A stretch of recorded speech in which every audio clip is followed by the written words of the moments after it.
علامہ ابن جوزی رحمۃ اللہ علیہ فرماتے ہیں کیسا مبارک مہینہ ہے، روزہ کتنی عظیم دولت ہے۔ وہ فرماتے ہیں کہ اگر مردوں سے کہا جائے تاللہ لو قیل لأہل القبور تمنوا، اللہ کی قسم اگر مردوں سے کہا جائے کہ تم کوئی تمنا کرو، تمہاری کوئی وش ہے، کوئی ڈیزائر ہے، کوئی خواہش ہے، تو کیا تمنا کریں گے؟ تمنوا یوما من رمضان، قسم کھا کے کہے اللہ کی قسم وہ تمنا کریں گے رمضان کا ایک دن مل جائے۔ ظاہر مردوں سے انہوں نے پوچھا تو نہیں ہے، قسم کھا کے کیسے کہے؟ رمضان کے وہ فضائل ہیں، وہ برکتیں ہیں احادیث میں، اور ایسے ثواب ہیں، ایسے ایسے بدلے ہیں۔ صرف یہ ایک حدیث دیکھیے،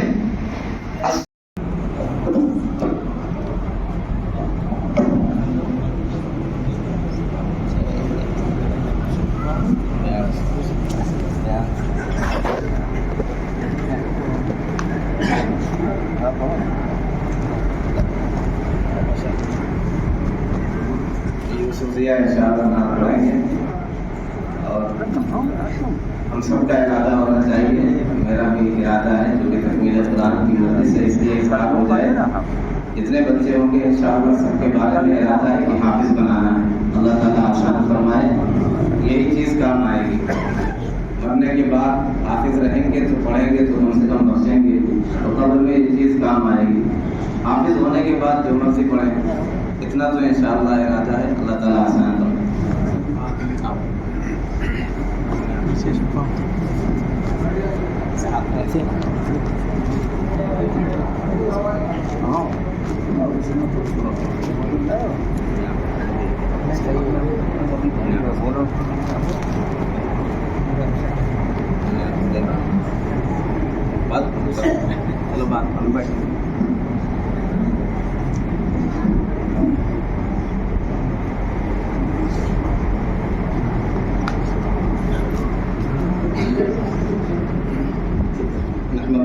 صلی علی رسولہ الکریم، اما بعد فاعوذ باللہ من الشیطان الرجیم، بسم اللہ الرحمن الرحیم، انا انزلناہ فی لیلۃ القدر وما ادراک ما لیلۃ القدر، لیلۃ القدر خیر من الف شہر، صدق اللہ العظیم۔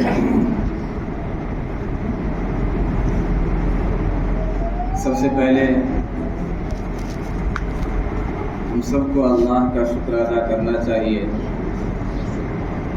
کہ اللہ کا لاکھ لاکھ شکر ہے کہ اس نے ہم سب کو تراویح میں قرآن مجید مکمل سنانے کی سعادت عطا فرمائی۔ یہ سعادت بزور بازو نیست تانا بخشت خدائے بخشندہ، یہ کسی کی ذات کا اپنا کمال نہیں ہوتا ہے، یہ تو اللہ کا فضل ہوتا ہے، اللہ کی عطا ہوتی ہے، بندے کا اس میں کوئی اپنا کمال نہیں ہے۔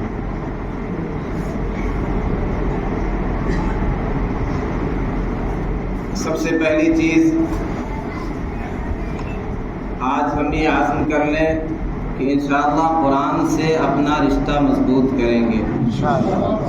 یہ قرآن جب شب قدر میں اترا تو اس کی قدر اتنی بڑھا دی کہ لیلۃ القدر خیر من الف شہر، یہ 1000 مہینوں سے زیادہ بہتر رات ہو گئی۔ جس مہینے میں یہ قرآن اترا، اس مہینے کو تمام مہینوں کا سردار بنا دیا اس قرآن نے۔ ہمارا مزاج کیا ہے کہ قرآن سننا، احادیث سننا، علماء سے اس طرح کے علماء جو قرآن اور احادیث والے بیانات کرتے ہیں، ان کے بیانات کو سننے میں مزہ نہیں آتا۔ آپ اس سے کہانیاں بیان کی جائیں، لطیفے بیان کیے جائیں، لا یعنی کرامتیں بیان کی جائیں۔ ہمارا عقیدہ یہ ہے کرامات الاولیاء حق، اولیاء کی کرامتیں برحق ہیں، لیکن بہت سی اس طرح کی چیزیں ہیں جو خود سے گڑھ لی گئی، تو اس طرح کی بھی چیزیں بیان کی جاتی ہیں، اس پر بڑی واہواہی ہوتی ہے۔ جس کے پاس قرآن جیسی دولت ہو، پیارے آقا صلی اللہ علیہ وسلم کا فرمان عالی شان ہو، اس کے سامنے یہ ساری چیزوں کی ضرورت ہی کیا ہے؟ اس سے کہانی ہو۔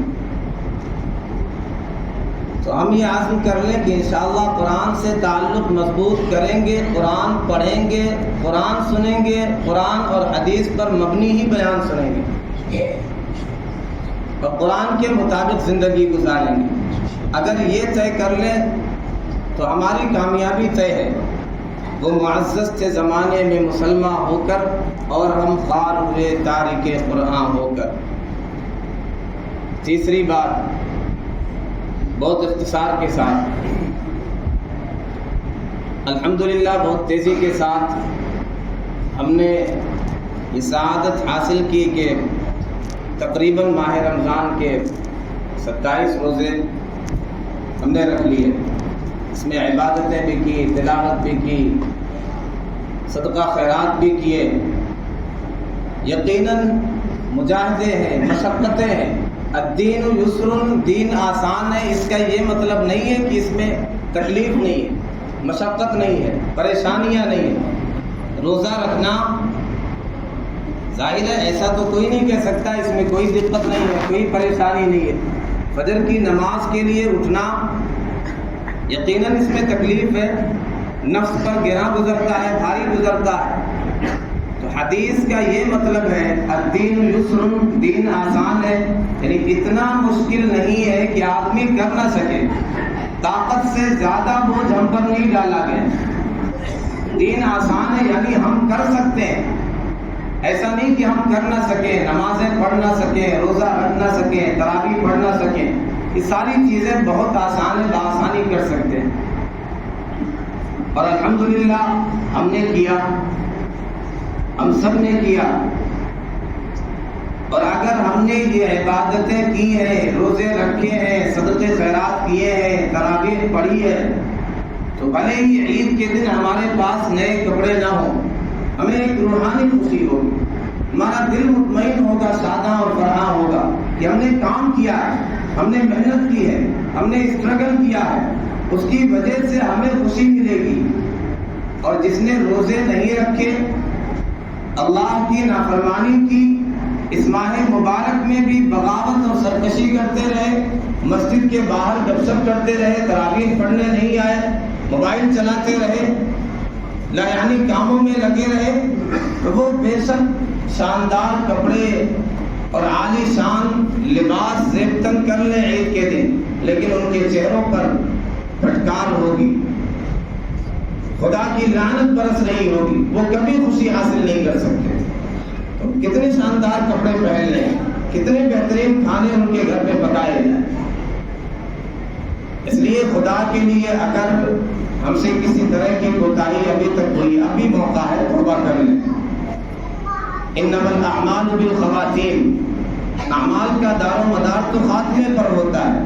آخر میں بھی توبہ کر کے معاملہ درست کر لیا، اصلاح کر لیا، عبادتیں کر لی، توبہ کر لیا، تو اللہ تعالیٰ غفور الرحیم ہے، معاف فرما دے گا۔ تو یاد رکھیں یہ ساری محنتیں، مشقتیں ختم ہو جائیں گی، لیکن جو ثواب ملے گا، جو بدلہ ملے گا، جو اس کی جزا ملے گی، اس کا ہم تصور نہیں کر سکتے۔ آج ہمیں تھوڑی سی مشقت ہو رہی ہے روزہ رکھنے میں، بھوک اور پیاس کی شدت برداشت کرنے میں، تراویح پڑھنے میں، نفس پر گراں گزر رہا ہے، لیکن یہ چیزیں جب دنیاوی سکے کام نہیں آئیں گے، دنیا کی دولت کام نہیں آئے گی، دنیا کے عہدے اور منصب کام نہیں آئیں گے، اس وقت یہ چیزیں ہمیں کام آئیں گی۔ چنانچہ حدیث شریف میں آتا ہے کہ روزہ انسان سے ملاقات کرے گا، مومن سے ملاقات کرے گا 4 مواقع پر۔ سب سے پہلا موقع، سب سے پہلی مرتبہ روزہ، یہ جو ہم روزہ رکھ رہے ہیں، ایام معدودات، چند دن ہیں، آسانی سے گزر جائیں گے، پورے ہو جائیں گے، لیکن فائدہ کیا ہوگا؟ قبر میں جب ہمیں اتارا جائے گا، جب مال و دولت پیچھے رہ جائے گا، آل اولاد ہمارے ساتھ نہیں جائیں گے، ہماری عزت، ہماری شہرت وہاں کارگر نہیں ہوگی، تو روزہ وہاں ہمارے کام آئے گا، وہاں روزے سے ہماری ملاقات ہوگی، فرشتے عذاب کے آئیں گے، ایک طرف نماز ہوگی، دائیں طرف نماز ہوگی، بعض روایتوں میں ہے سر کی طرف سرحانے نماز ہوگی، بعض میں روزہ دائیں طرف، بعض روایتوں میں بائیں طرف تذکرہ ہے۔ فرشتے چاہیں گے عذاب دیں، انہیں تکلیفیں پہنچائی جائے قبر میں، اس تاریکی میں، تنہائی میں، جہاں کوئی مونس و غمخوار نہیں، کوئی اپنا نہیں، کوئی یار نہیں، کوئی مددگار نہیں۔ فرشتے عذاب دینے کے لیے آئیں گے، روزہ کھڑا ہو جائے گا حارث ہو کر کے ڈیفینس کے طور پر، اور کہے گا یا ملائکۃ الرحمن، اے رحمان کے فرشتوں، اللہ کے فرشتوں، لیس من قبلی مدخلا، میری سائڈ سے کوئی چانس نہیں، یہاں سے تم داخل نہیں ہو سکتے، اس بائیں جانب سے، اس پہلو سے، اس طرف سے تمہیں داخل ہونے کا کوئی موقع نہیں، یہاں سے تم اس بندے کو عذاب نہیں دے سکتے، اس نے روزہ رکھا تھا، آج میں اس کے لیے، اس کے ڈیفینس کے طور پر، دفاع کے طور پہ اس کے لیے کھڑا ہوں۔ روزہ وہاں ہمارے کام آئے گا۔ یہ جو آج ہمیں بہت بھاری پڑ رہا ہے، جب کوئی ہمارے ساتھ نہیں ہوگا، روزہ وہاں ہمارے کام آئے گا۔ اسی طرح جب لوگ قبر سے اٹھیں گے، یوم یخرجون من الاجداث سراعا اذا السماء انشقت واذنت لربها وحقت واذا الارض مدت والقت ما فيها وتخلت، زمین جو کچھ اس کے اندر ہے سب کو نکال کر کے باہر پھینک دے گی اور وہ خالی ہو جائے گی۔ جب قبروں سے لوگ اٹھیں گے، وہاں قرآن ملے گا اور کہے گا کہ مجھے جانتا ہے، مجھے پہچانتا ہے۔ آدمی کہے گا میں تو نہیں پہچانتا، اور اس کی حالت بدلی ہوئی ہوگی۔ یہ اشارہ ہوگا کہ دنیا میں تم نے محنتیں کر کے، مشقتیں کر کے، تلاوت کر کے، روزے رکھ کے، بھوک پیاس کی شدت برداشت کر کے تمہاری حالت اور حلیہ بدل گیا تھا، تو قرآن بھی اسی حالت میں ملے گا اور کہے گا میں قرآن ہوں، جس کی وجہ سے تم قیام اللیل کیا کرتے تھے، راتوں کو نماز میں کھڑے ہو کر کے میری تلاوت کیا کرتے تھے، اصمحتک نہارا، میری وجہ سے تم روزے بھی رکھا کرتے تھے، بھوک پیاس کی شدت برداشت کیا کرتے تھے، آج میں تمہارا ساتھ دوں گا۔ بعض علماء نے اس حدیث کا مطلب یہ بیان کیا، ایک حدیث جو بڑی مشہور ہے، لَخَلُوفُ فَمِ الصَّائِمِ اطیب عند اللہ من ریح المسک، روزے دار کی منہ کی بو جو بدبو ہوتی ہے، معدہ خالی ہونے کی وجہ سے، پیٹ خالی ہونے کی وجہ سے، یہ اللہ کے نزدیک مشک کی خوشبو سے زیادہ پسندیدہ ہے۔ تو اس کا ایک مطلب علماء نے بیان کیا کہ جب قبروں سے اٹھیں گے روزہ رکھنے والے، تو ایک ایسی خوشبو عطا کی جائے گی کہ یہ روزے دار ہیں، ایسی خوشبو جو مشک کی خوشبو سے زیادہ خوشبودار ہو، یہ روزہ وہاں کام آئے گا۔ اسی طرح جب اللہ تعالیٰ جلال میں ہوگا، غضبناک ہوگا، ایک عالم نفسی ہوگا، یہ قرآن اور روزہ وہاں بھی کھڑے نظر آئیں گے۔ الصیام والقرآن یشفعان، یہ قرآن اور روزہ سفارش کریں گے۔ روزہ کہے گا اے ربی منعتہ من الطعام والشراب، یا اللہ میں نے اسے کھانے اور پینے سے روکے رکھا، فشفعنی فیہ، میری سفارش اس کے بارے میں قبول کر لیجیے۔ یہ روزہ وہاں ہمارے کام آئے گا۔ اسی طرح ایک مخصوص دروازہ ہے، چوتھی ملاقات، روزہ ہم سے کہاں ملے گا؟ ان فی الجنت بابا، جنت میں ایک دروازہ ہے، یقال لہ الریان، جس کا نام کیا ہے؟ ریان، نام بھی بڑا شاندار۔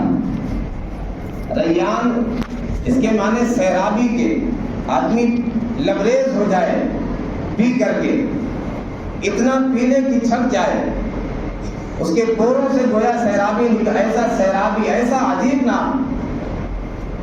تو ایک دروازہ جس کا نام ہوگا ریان، اس کے لیے لا يدخلہ الا الصائمون، صرف روزے دار ہی اس دروازے سے داخل ہوں گے۔ یہ روزہ وہاں بھی ہمارے کام آئے گا، وہاں ملاقات ہو۔ تو یہ ریان روزے میں اصل چیز ہے۔ جو سب سے زیادہ مشکل ہوتی ہے وہ پیاس کی شدت ہے. ظاہر بھوک بھی آدمی برداشت کرتا ہے، لیکن جو سب سے زیادہ مشکل چیز ہوتی ہے پیاس کی شدت. اسی لیے دعا بھی جو سکھلائی گئی اس میں اسی کا تذکرہ ہے. کیا دعا پڑھتے ہیں؟ ذهب الظمأ وابتلت العروق وثبت الأجر ان شاء اللہ تعالی. پیاس چلی گئی، پیاس بجھ گئی، پیاس ختم ہو گئی. یہ بھی یاد رکھیں، یہ جو محنتیں ہیں، مشقتیں ہیں، قربانیاں ہیں، روزہ رکھنے کی، عبادت کرنے کی، قیام اللیل کی، یہ ساری مشقتیں ختم ہو جائیں گی. پھر وہاں جو لطف ملے گا قبر میں، حشر میں، وہاں جو راحتیں ملیں گی ان عبادتوں کی وجہ سے، پھر وہ اندازہ ہوگا. پھر ہم اس انداز سے، پھر یہ جو دعائیں سکھلائی گئی، پھر اس کا احساس ہوگا. الحمدللہ الذی اذھب عنا الحزن. پاک ہے وہ ذات جس نے ہم سے ساری تکلیفیں دور کر. ذهب الظمأ، پیاس ختم ہو گئی، پیاس بجھ گئی. وابتلت العروق، رگیں تر ہو گئی. وثبت الاجر ان شاء اللہ، اجر ان شاء اللہ ثابت ہو کر کے رہے گا، یہ مل کر کے رہے گا. تو جیسی عبادت ہے، جیسی محنت ہے، جیسا عمل ہے، اسی کے اعتبار سے جزا اور بدلہ بھی ہے. تو وہ دروازہ ان فی الجنت بابا، جنت میں دروازہ جس کا نام ریان ہے، یہ خاص دروازہ. ظاہر ہے روزے دار اور بھی عبادت کیا ہوگا، نماز کا بھی کوئی دروازہ ہوگا اور عبادتوں کا بھی دروازہ ہوگا. جس میں جس چیز کا غلبہ ہوگا اس کے اعتبار سے دروازے سے پکارا جائے گا. کسی کو روزہ بڑا محبوب ہے تو اس کے لیے یہ خاص دروازہ. روزہ تمہیں بہت محبوب تھا، بہت روزہ رکھا کرتے تھے، فرض روزے بھی رکھتے تھے، نفلی روزے بھی رکھا کرتے تھے، سنت والے روزے بھی رکھا کرتے تھے، تو تمہارے لیے ایک خاص دروازہ ہے ریان. یہ نام سے بھی ایک لطف ملتا ہے. یہ افطار کے موقع پر آدمی پوچھتا ہے کوئی شربت بنایا کہ نہیں، تو اس کا بھی ایک الگ لطف ہوتا ہے. اگر یہ پتہ چل جائے کہ شربت نہیں بنا ہے، ظاہر ہے ایک اندرونی تکلیف ہوتی ہے، اتنا سخت دن تھا اور شربت بھی نہیں بنا. اور جب یہ پتہ چلتا ہے شربت بنا ہے اور بہترین شربت بنا ہے، روح افزا کا، اور پتہ نہیں کون اس سے بہتر شربت، تو اس کا بھی ایک لطف ہوتا ہے. ایک شاعر کہتا ہے کہ اے ساقی مجھے شراب پلا، وقل لی ہی الخمر، اور ساتھ میں کہتا تھا کہ یہ شراب ہے. ولا تسقنی سرا، آہستہ سے، چپ چاپ مت پلانا. ان امکن الجہر، اگر آواز سے، اگر بولنا بتلانا ممکن ہو تو بتلا کے پلانا کہ یہ شراب. تو یہ دنیا کا بیوقوف آدمی، بیوقوف شاعر یہ دنیا کی شراب کے بارے میں کہتا ہے. تو یہ نام بھی جو اس اعتبار سے کہا گیا کہ روزے دار کے لیے ایسا دروازہ کہ ریان، نام سن کر کے ہی لطف آ جائے. یہ تو پیاس کی شدت برداشت کر رہے ہیں، ایسی سیرابی ہوگی فلا یظمأ ابدا، کبھی بھی پیاس نہیں لگے گی. یہ روزہ ہمارے وہاں کام آئے گا. اسی لیے بس ایک بات اختصار کے ساتھ اور بات مکمل. علامہ ابن جوزی رحمۃ اللہ علیہ فرماتے ہیں کیسا مبارک مہینہ ہے، روزہ کتنی عظیم دولت ہے. وہ فرماتے ہیں کہ اگر مردوں سے کہا جائے تاللہ لو قیل لأہل القبور تمنوا، اللہ کی قسم اگر مردوں سے کہا جائے کہ تم کوئی تمنا کرو، تمہاری کوئی وش ہے، کوئی ڈیزائر ہے، کوئی خواہش ہے، تو کیا تمنا کریں گے؟ تمنوا یوما من رمضان، قسم کھا کے کہہ رہے اللہ کی قسم وہ تمنا کریں گے رمضان کا ایک دن مل جائے. ظاہر مردوں سے انہوں نے پوچھا تو نہیں ہے، قسم کھا کے کیسے کہہ رہے؟ رمضان کے وہ فضائل ہیں، وہ برکتیں ہیں احادیث میں، اور ایسے ثواب ہیں، ایسے ایسے بدلے ہیں. صرف یہ ایک حدیث دیکھیے، الصوم لی وانا اجزی بہ، حدیث قدسی ہے. اللہ تعالیٰ جل شانہ ارشاد فرماتا ہے روزہ میرے لیے ہے، وانا اجزی بہ، اس کا بدلہ میں دوں گا. اور عبادتوں کا بدلہ یہ ارشاد ہوگا فرشتے دے دیں بندوں کو ان کی عبادتوں کا ثواب اور بدلہ عطا کر دیا جائے. لیکن جب روزے کی باری آئے گی اللہ تعالیٰ جل شانہ ارشاد فرمائے گا یہ تو میرے لیے خاص. اس میں عجیب ہی اخلاص تھا. یہ وہ عبادت تھی جس میں ریاکاری کا کوئی شبہ نہیں تھا. یہ تنہائی میں، یہ غسل خانے میں ہوتا تھا، چاہتا تو ایک گھونٹ پانی پی لیتا، لیکن بس اس کے پیش نظر یہ تھا کوئی نہ دیکھے لیکن میرا رب تو دیکھ رہا. یہ عجیب ہی عبادت ہے. تقویٰ کی صفت پیدا کرنے والی جیسی یہ عبادت ہے، اور عبادتوں میں وہ رنگ نہیں ہے. اس لیے اللہ تعالیٰ ارشاد فرمائے گا روزہ تو میرے لیے، ساری عبادتیں اللہ کے لیے، لیکن اس کا اپنا ایک رنگ ہے. اس لیے فرمایا روزہ میرے لیے ہے، اس کا بدلہ میں دوں گا، فرشتوں سے نہیں دلاؤں گا، میں دوں گا. اور بعض علماء نے اسے اس طرح پڑھا الصوم لی وانا اجزا بہ، روزہ بندے نے میرے لیے رکھا، اس کا بدلہ میں خود ہوں. یہ فضیلت ہے. اس لیے مردہ یہ تمنا کرے گا اگر کوئی دن ملے تو رمضان کا ایک دن ملے. اسی طرح قبر میں اسے جنت کے مناظر، دوزخ کے مناظر دکھلائے جاتے ہیں، تو وہ یہ تمنا کرے گا ایک ایسا دن ملے جس میں جنت کے دروازے کھول دیے جائیں، دوزخ کے دروازے بند ہوں. تو ظاہر ہے وہ رمضان میں ہوتا ہے. اس کے سامنے یہ ہوگا شیطان کے نقش قدم پر چل کر کے میں نے اپنی عاقبت تباہ کر لی. لہذا وہ یہ تمنا کرے گا ایک ایسا دن مل جائے جس میں شیاطین کو پابند سلاسل کر دیا جائے، بیڑیوں میں جکڑ دیا جائے تاکہ بہکا نہ سکے. پتا نہیں کبھی رمضان، یہ رمضان میں ہوتا ہے. وہ تمنا یہ کرے گا کوئی ایسی رات مل جائے جس میں مختصر وقت میں، ایک گھڑی میں عبادت کر کے 1000 مہینے کی عبادت سے زیادہ ثواب مل جائے. پتا نہیں کبھی رمضان، یہ رمضان میں. لہٰذا وہ یہ تمنا کرے گا رمضان کا ایک دن مل جائے. اسے پتا ہے اگر پیارے آقا صلی اللہ علیہ وسلم کے ساتھ حج کامل کا ثواب حاصل کرنا ہے تو یہ رمضان میں ممکن ہے. اس لیے کہ پیارے آقا صلی اللہ علیہ وسلم نے ارشاد فرمایا فَإِذَا جَاءَ رَمَضَانُ فَاعْتَمِرِي، ایک خاتون سے جب رمضان آئے تو عمرہ کرنا. فَإِنَّ عُمْرَةً فِيهِ تَعْدِلُ حَجَّةً مَعِي، اس لیے کہ ماہ رمضان میں عمرہ کرنا یہ میرے ساتھ حج کرنے کے برابر. ظاہر ہے مردے اور قبر والے یہی تمنا کریں گے یوم من رمضان، رمضان کا ایک دن مل جائے. تو ابھی ہم مردے نہیں ہوئے، ابھی ہم قبر میں نہیں گئے، ابھی ہمارے پاس ایک دن نہیں تقریباً 3 دن ہے. 3 دن میں زندگی میں انقلاب لا سکتے ہیں، اپنے دل کی دنیا بدل سکتے ہیں، رب سے اپنا معاملہ ٹھیک کر سکتے ہیں، اللہ کے مقرب بندے بن سکتے ہیں، اپنے حالات ٹھیک کر سکتے ہیں اگر ان 3 دنوں کی قدر کریں. ورنہ قبر میں جا کر کے حسرت کریں گے، ندامت اور افسوس کریں گے کاش ایک دن مل جائے رمضان. آج ہمارے پاس یہ دولت ہے تو اس دولت کی ہمیں قدر کرنا چاہیے. تو ہمارے پاس رمضان کی دولت ہے، اس کی قدر کریں. قرآن کی دولت جو پیارے آقا صلی اللہ علیہ وسلم کا سب سے بڑا معجزہ، سب سے بڑا معراج سے بڑا معجزہ، شب قمر سے بڑا معجزہ، سب سے بڑا معجزہ قرآن. تو اس کی بھی قدر کریں. اگر ان دونوں چیزوں کی قدر کر لیں تو ہم بھی اللہ کے نزدیک قدر والے، عظمت والے، عزت والے بن جائیں گے. ہم کو پھر سے عظمت رفتہ مل جائے گی، سب بلندی مل جائے گی.